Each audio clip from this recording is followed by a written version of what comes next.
everyone, you're watching News Epicenter with me, Maria Shakil. The gruesome killing of 26-year-old Shraddha in New Delhi continues to haunt the nation.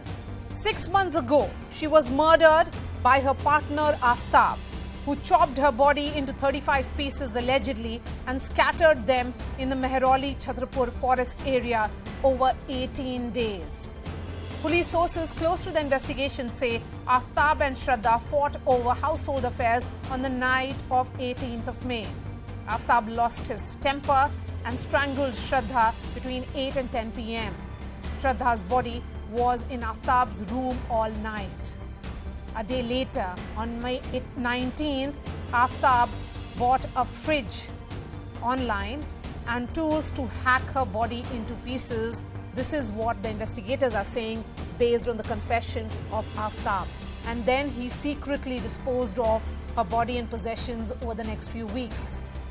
CNN News 18 has also learned that Aftab tried to cover up his tracks by operating Shraddha's social media and bank accounts for days after killing her to throw off any suspicion.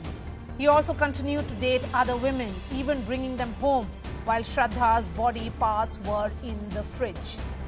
Shraddha's father has broken his silence. He told News 18 that Shraddha was fed up with Aftab as he repeatedly assaulted and harassed her.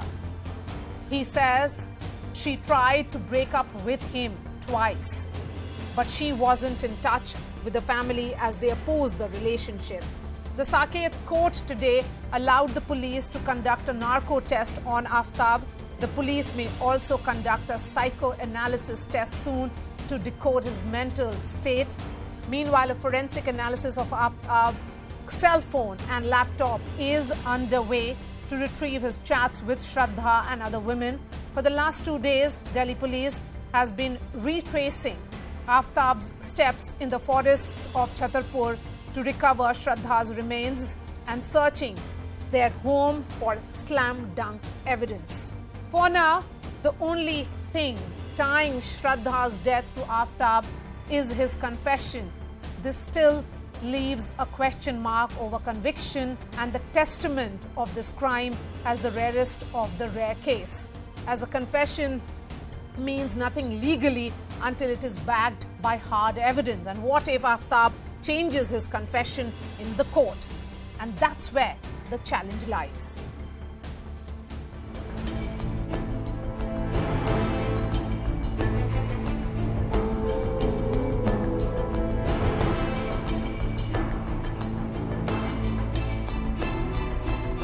On May 18th, during one such fight that turns violent suddenly, this man loses his temper, and it was somewhere around between 8 to 10 p.m. that this man kind of attacks Shraddha and strangles her to death.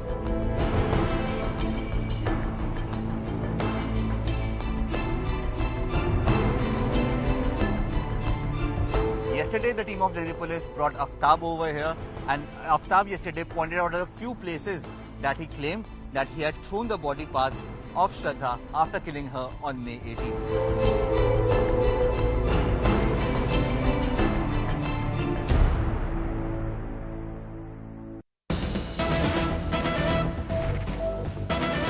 And we are starting with some piece of breaking news that is coming regarding the investigation.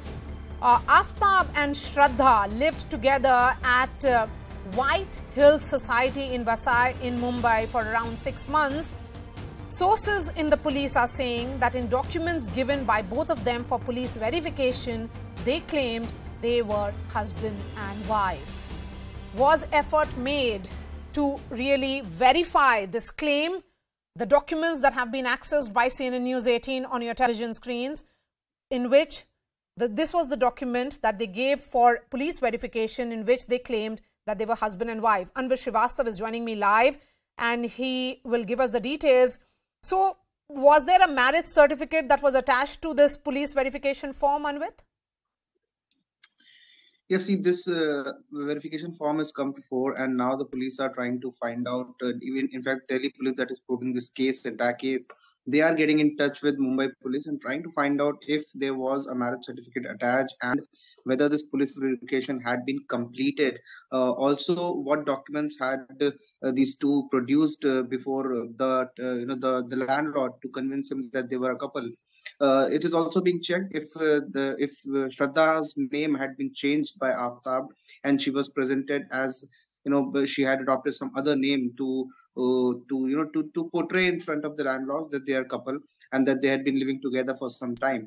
Because after that they had shifted to Delhi, and Delhi police are also trying to contact the landlord in Delhi, where they had stayed, to corroborate the facts that appear from the Mumbai's the documents that we have just shown on screen. So in Delhi also the landlord has been contacted, and he has been asked to, he has been summoned and to appear before the police to join the investigation, because one interesting fact that is coming to fore is that the police are trying to find out whether or not this man had completely hidden Shraddha's presence in Chhatarpur house, because they had moved in here, it is being told, in around mid of April, and on 18th May this incident takes place. So it is being police are trying to find out whether this was entirely a conspiracy that Aftab had been planning since long, because their strange relationship had started somewhere in 2020, and so it had already been almost a year and a half that they had been living together. But Shraddha had been often telling her parents and friends that this man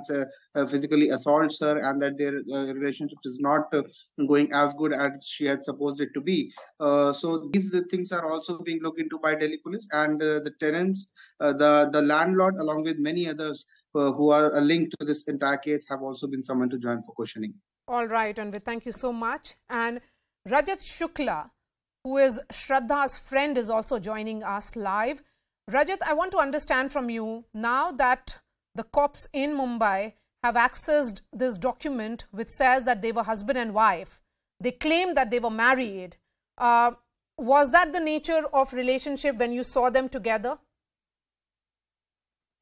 Absolutely not. And I think this is one revelation now made by Aftab. I mean, something, new coming, with regards to, the shades that Aftab had.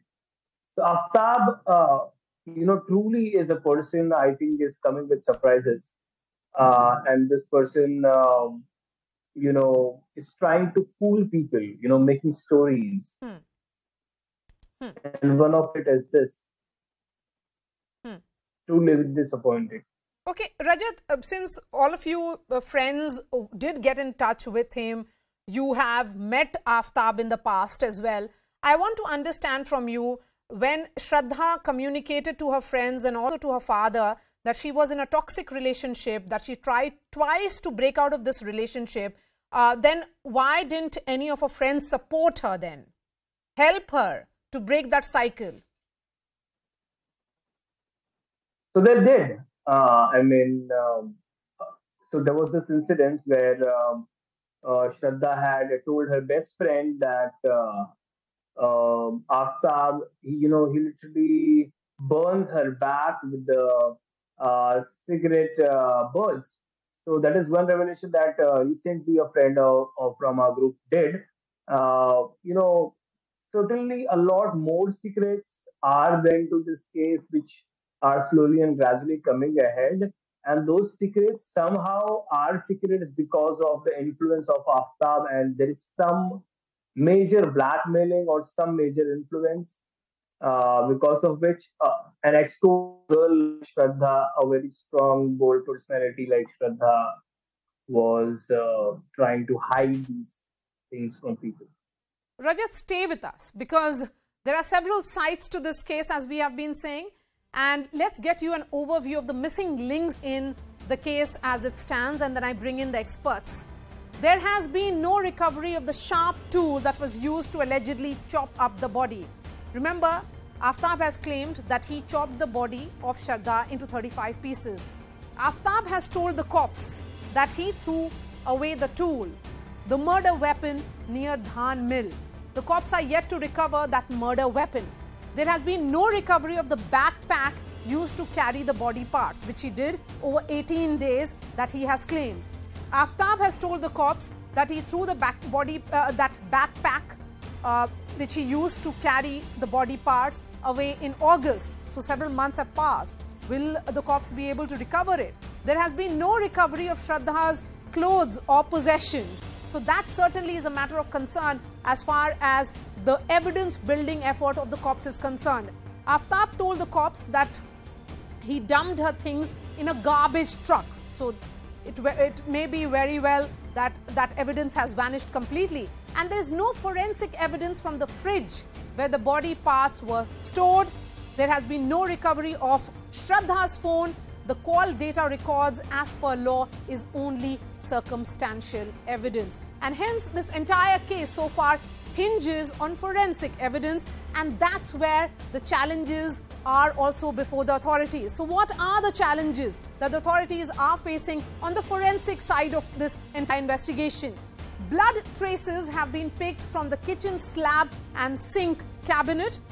Forensic teams are still to determine who the blood belongs to. So that sampling or matching of evidence has not happened. Bones that have been recovered from the Chhatarpur forest area, but there is no clarity whether that bones are of human. The DNA profiling will take place with samples from Shraddha's father, but forensic evidence is being collected months after the murder, and that is where the biggest challenge is. No murder weapon.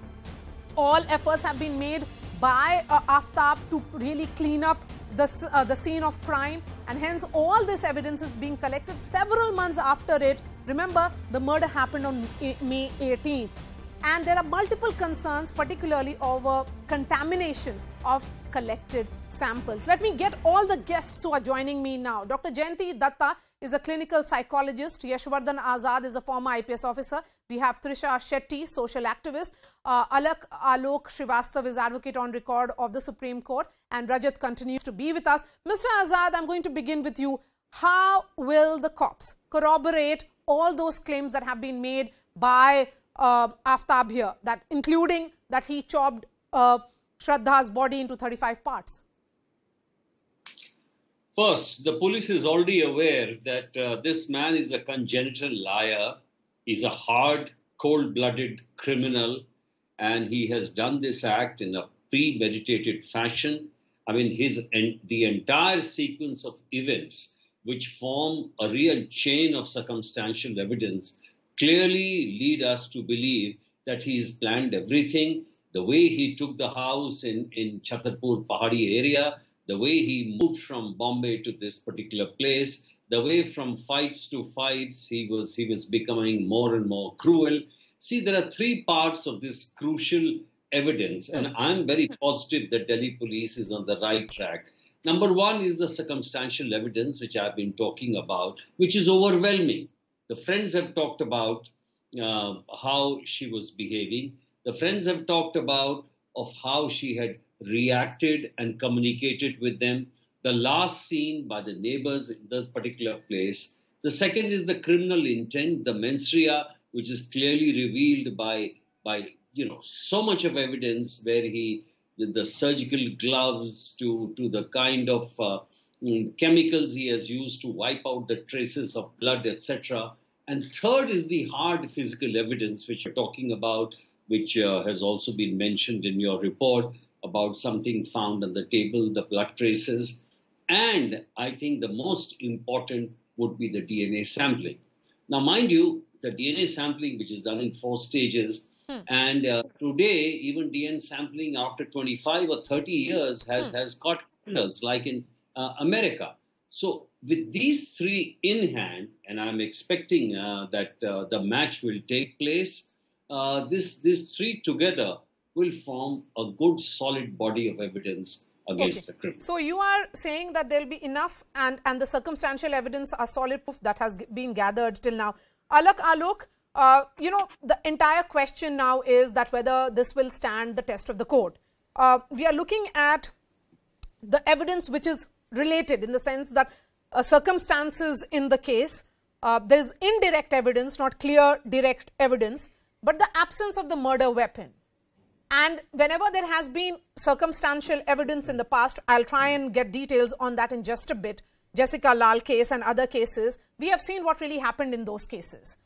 So my question is, if you look at the direction in which the investigation is going, is the Delhi police fully equipped to ensure that they build a watertight case against this criminal?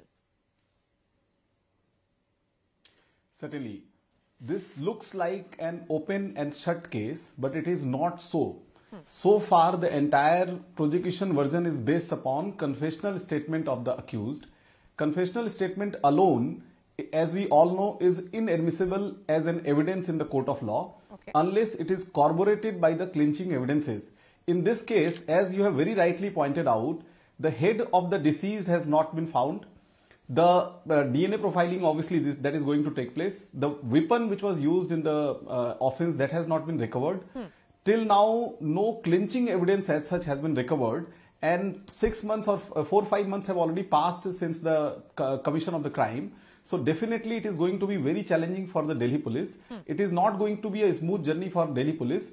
And we must all remember, apart from Jessica Lal case and other cases which you talked about, there is a very recent case of Kiran Negi, in which, because there were glaring lapses, we saw what happened in the prosecution, in the trial, and Supreme Court had to acquit the rapists who were given death penalty by the trial court and the High Court. So we need to understand that Delhi police, lot of responsibility lies on Delhi police right now. Till now, as a lawyer, I can say that no clinching evidence as such has been recovered. Okay, no clinching evidence being said. Yashwardhan Azad, quick response from you, and then I bring in other panelists. First of all, there is no relevance to this Negi case. There's a huge lot of things which need to be said of the Negi case, which has no comparison. Number two, finding the skull does not mean any kind of recognition or anything like that. Here we are talking about DNA sampling is much, much more accurate. And as far as the weapon of offense is concerned, we don't even know whether it was strangulation or after murder, then she was cut up with pieces like that. And therefore, the clinching evidence has to be of three kinds. One is the hard evidence by DNA sampling, the other is the mens rea, and the third is the And the mens rea here is established. The motive is clear. He wanted her dead. But why? Do we know that, Yashwardhan Azad? My point is only this, that the Delhi police needs to put a lot of efforts. It has to learn from its own mistakes, and it has to ensure that the culprit of this barbaric crime must be hanged till death, and Jayanti Datta, here is someone who is a hardened criminal.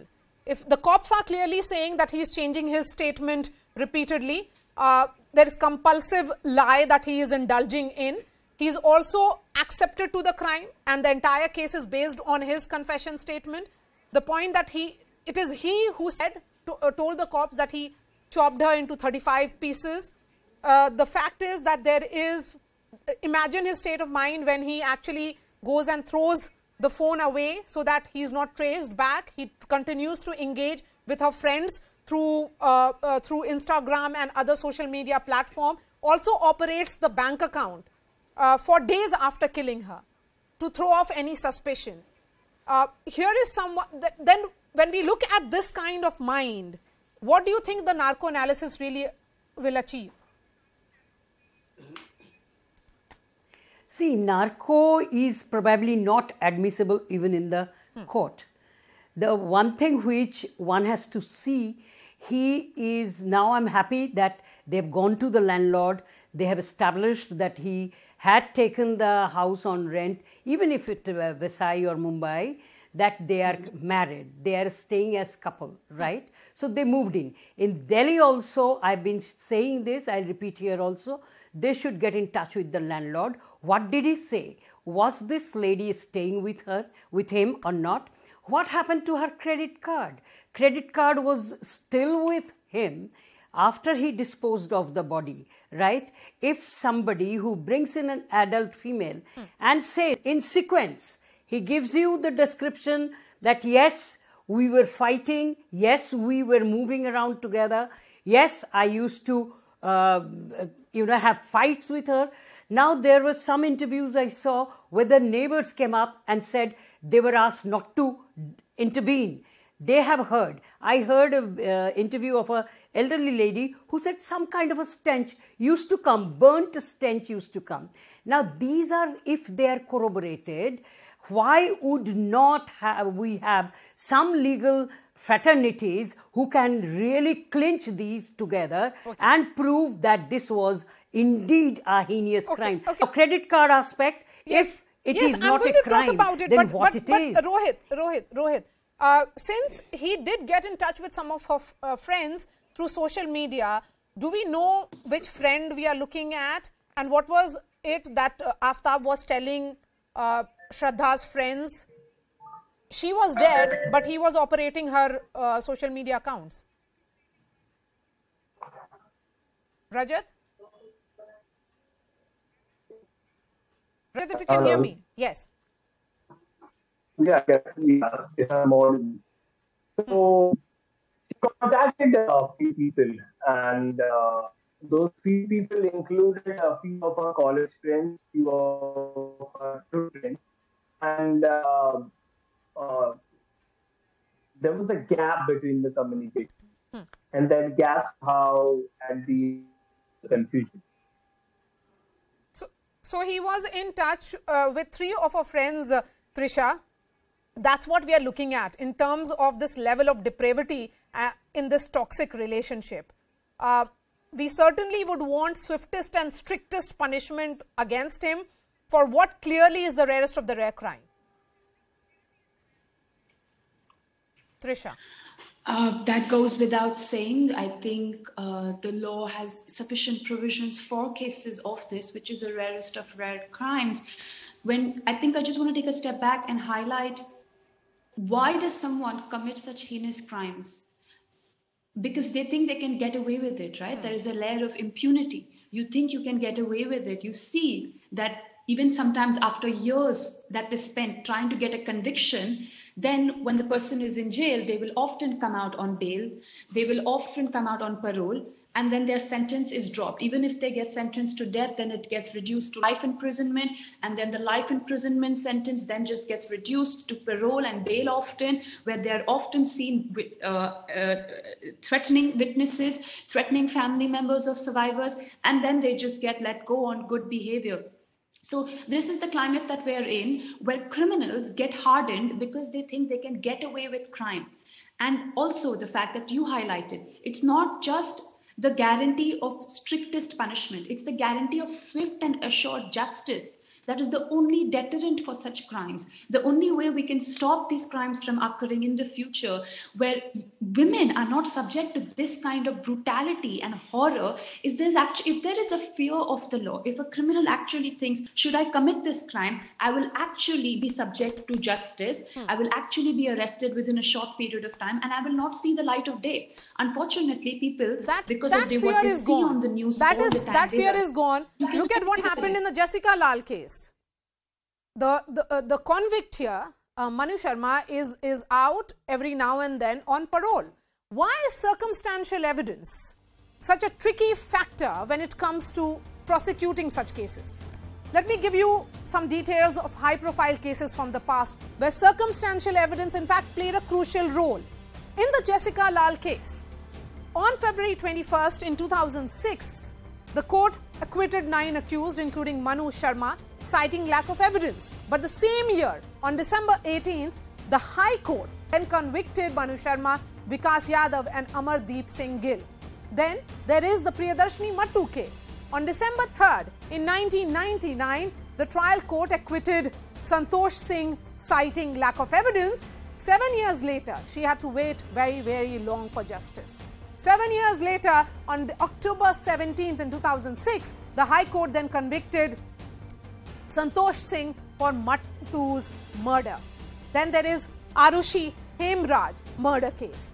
On November 25th in 2013, a CBI court had convicted Talwars based on circumstantial evidence. But 4 years later, on October 12th in 2017, the Allahabad High Court acquitted Talwars, citing lack of evidence. That is the big question. That's what I'm asking you, Yashwardhan Azad, this lack of evidence that is cited by the court and acquittals happen. Well, let me tell you that one of the cases which was cited of Negi's case, I don't see any investigation lapses. You know, the Supreme Court had talked about the lapses at the prosecution level, at the courts level, and also at the police level. In this particular case, as I see it, yes, the investigation has started much later because the reporting was late. And therefore, what has been done so far is on the right track. The first is that we are having a DNA sampling evidence, which is a clinching evidence. If you have that, you don't need skulls or anything else. If you prove that it is Shraddha's case, and if you have the blood on the table also, that is another very, very smart evidence which you get. Okay, so Yashwardhan Azad, what will be the role of psychoanalysis, likes of Jayanti Datta in this case? I'll tell you. You see, narco test may be illegal in the view of the Supreme Court. But you see, for investigation purposes in criminal cases, it has been allowed. Yes. And in Kasab case, for example, Yes. it gave a detailed explanation of and the course of evidence which is followed. And therefore, the police will gain a lot by getting this narco analysis and psychoevaluation. Okay. So, Dr. Jayanti Datta, decode the mind of this criminal for us. Yes. See, forensic hypnosis is used abroad. One can use it here also. Now, what happens is these are the people, you know, these kind of criminals plan it at their subconscious level. And, you know, if the interrogation is subtle, if it is done properly, I'm sure the disjointed things, the statements. See, these kind of criminals are compulsive liars. He is not going to stick to one statement. The best way to find out the psychopathic persona of his is to interview the parents of his, you know, the father. What was he like a child? What all did he do in the school days? I'll just add what a bit. Did he do what in the cops college have told days? me, I spoke to one of the cops who is involved in the investigation, and the version that came to me was that the father said that the son was an independent, free-spirited boy. They did not know where he was working, what was the nature of his job. All they knew was that he was working in Bombay, in Delhi, when he moved to Delhi. Yes, go ahead. Now, it confirms that he's been secretive. He used to be secluded and he was given the umpteen freedom to do whatever he wanted. So that is one of the tricks, you know, which confirms my hunch that he is a psychopathic person. And now to see that, you know, he has carried it out and 6 months, 7 months have passed by. He is confident that nobody is going to catch him. So he will keep on changing the statements. But the DNA, which my predecessors has been repeatedly saying, these are the ones, the DNA and the fact that the sequential narration by the perpetrator that he was staying with her, he had bought a fridge, he had chopped off the body. Yesterday also I raised it that, you know, where did he chop it? You can't keep a dead body for chopping purposes in the toilet. Such a small house, where did he keep it?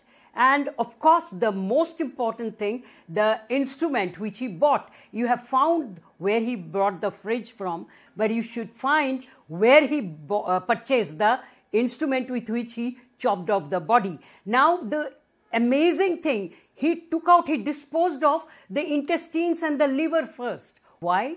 To take this out, what chemicals he had bought, how he knew. I refuse to believe that he just dependent on the feedback from or learning from internet. There has to be some advisors somewhere. I'm happy that the landlord's been tracked. So you are of the opinion that there is an accomplice, have gone to the place where accomplice of Aftab we don't know about.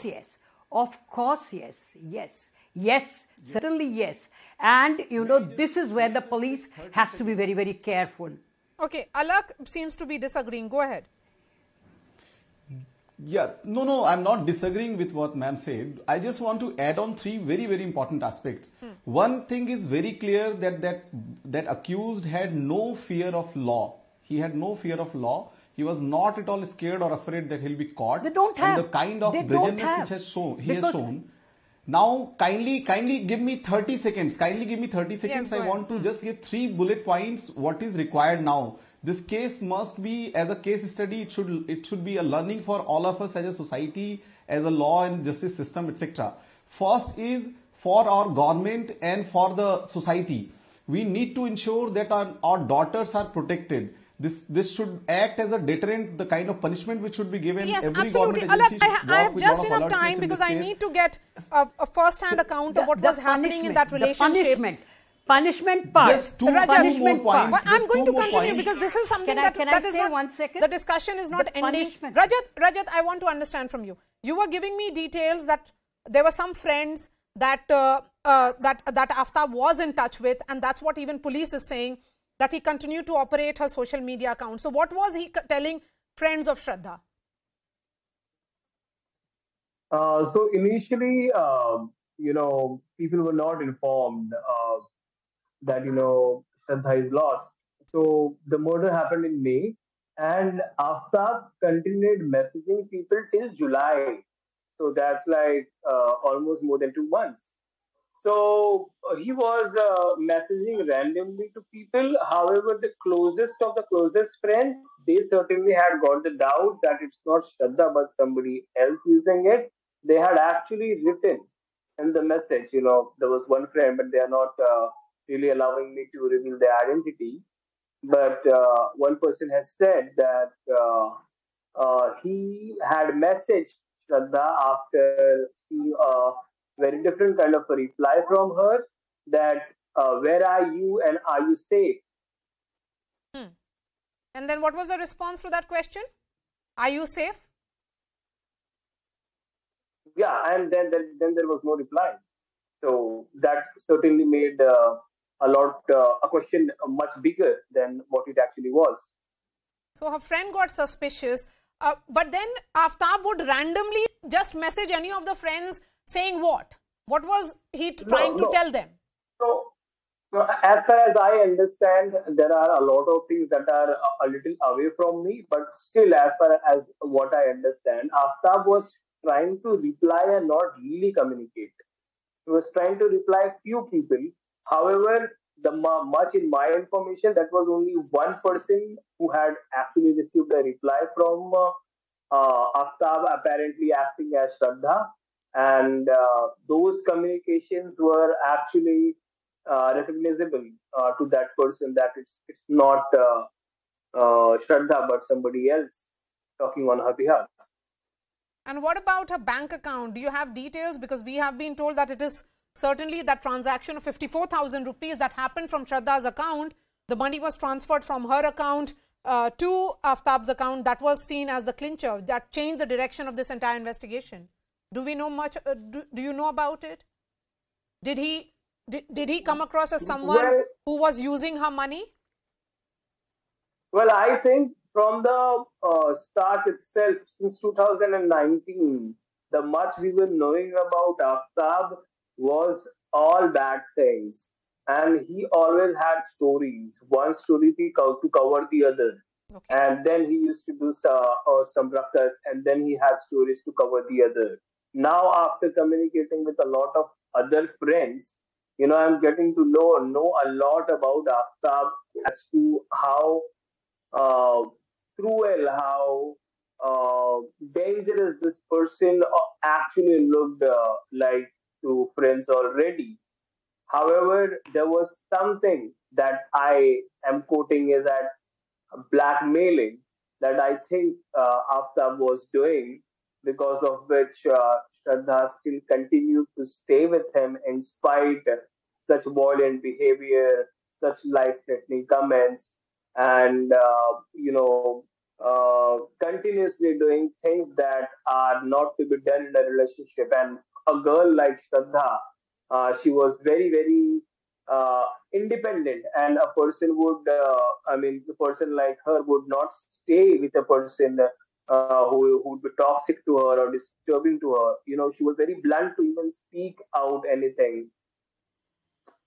These all stories that are coming out from Aftab seems impossible to me. And let me tell you one thing.